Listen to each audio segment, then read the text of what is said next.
सो SIPRI का ये कहना है कि 410 न्यूक्लियर वारहेड चाइना के पास है, 170 न्यूक्लियर वारहेड पाकिस्तान के पास है और इंडिया के पास 164 न्यूक्लियर वारहेड है।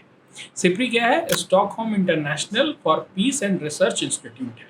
ओके, ये इंस्टीट्यूट का मेन काम क्या है? ये फाइंड करना कि कितने न्यूक्लियर वेपन कौन से कंट्री के पास हैं।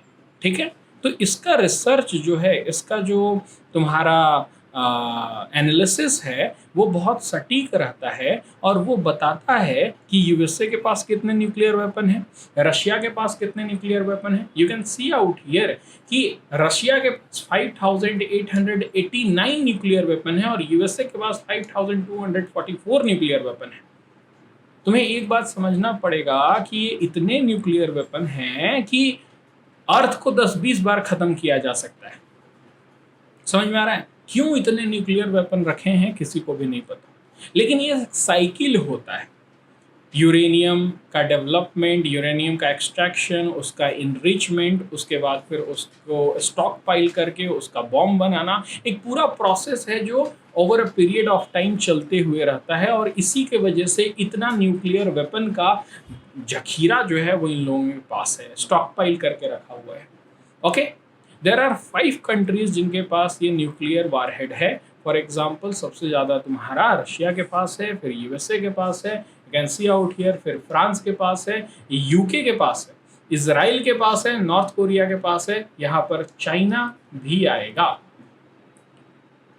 देखो, 5 कंट्री की जब मैंने बात की तो वो 5 यूनाइटेड नेशन सिक्योरिटी काउंसिल के मेंबर हैं, तो उस तरह से समझो, यहाँ पर सबको को मिला दिया है। अगर तुम लोगों को थोड़ा सा डिस्टिंक्शन चाहिए तो तुम ऐसे समझो कि 5 कंट्री, जिसमें कि सबसे पहले अमेरिका है, रशिया है, इसके बाद फिर चाइना है, फिर उसके बाद फिर यूनाइटेड किंगडम है और फ्रांस है। यही 5 कंट्रीज हैं जो कि एलिजिबल हैं न्यूक्लियर वारहेड रखने के लिए।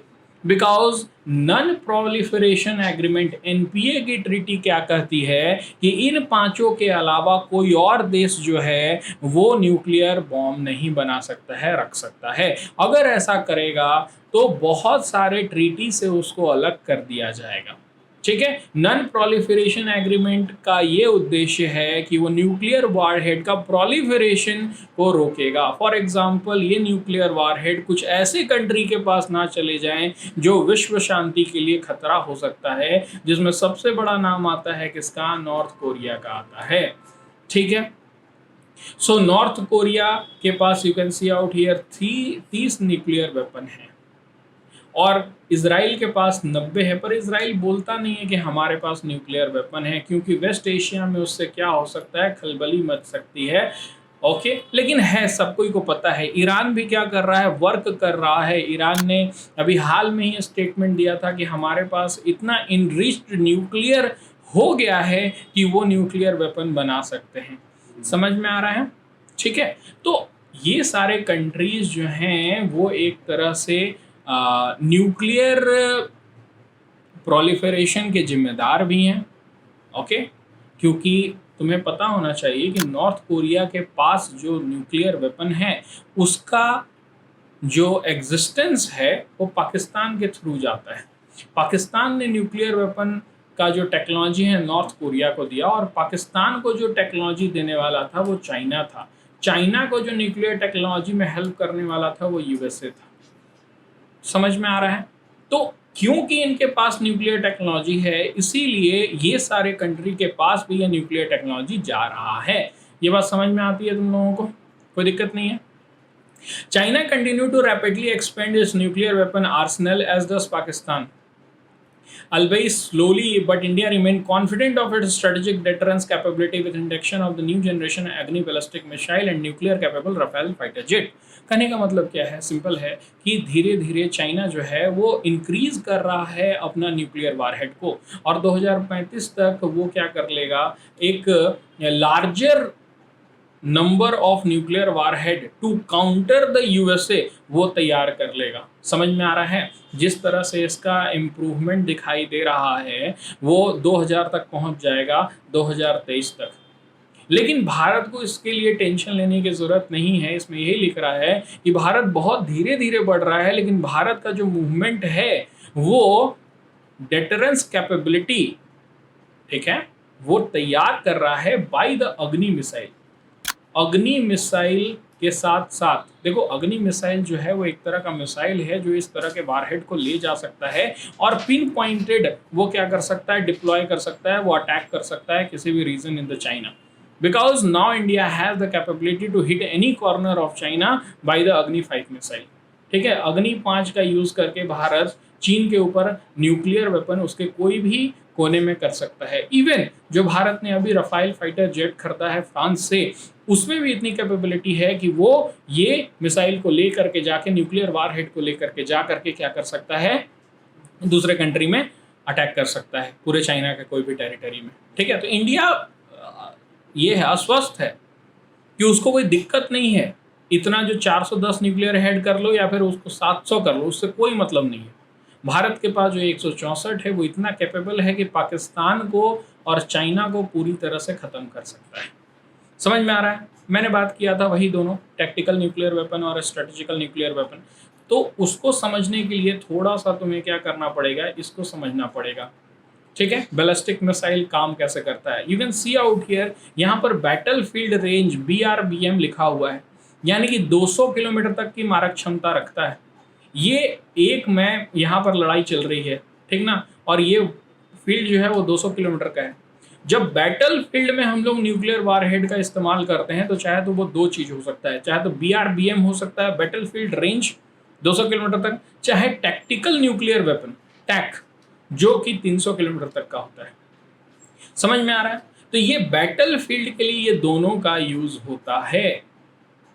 रशिया यही बात कर रहा है अभी, रशिया जो डिप्लॉय करने की बेलारूस में बात कर रहा है, वो क्या कर रहा है, बेलारूस में जो रशिया डिप्लॉय करना चाहता है वो टैक को ही करना चाह रहा है, टैक्टिकल न्यूक्लियर वेपन को ही करना चाह रहा है, ताकि एक डेटरेंस कैपेबिलिटी दे, एक डर का माहौल पैदा करे, किसके लिए, यूक्रेनियन के लिए, कि अरे बाप रे, हम बैटल फील्ड में अब न्यूक्लियर वेपन का यूज किया जा सकता है।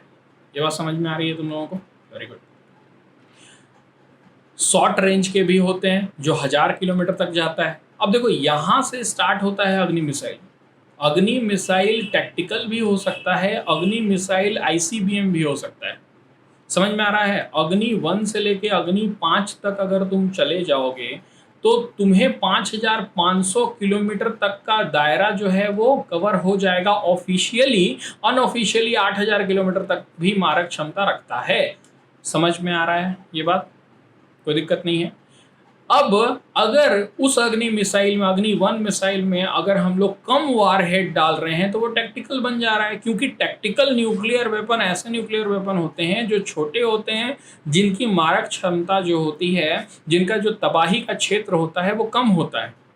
और स्ट्रेटेजिकल न्यूक्लियर वेपन ऐसे होते हैं जो कि पूरे एक शहर को तबाह करने के लिए काफ़ी हैं, जैसे न्यूयॉर्क हो गया, वाशिंगटन हो गया, दिल्ली हो गया।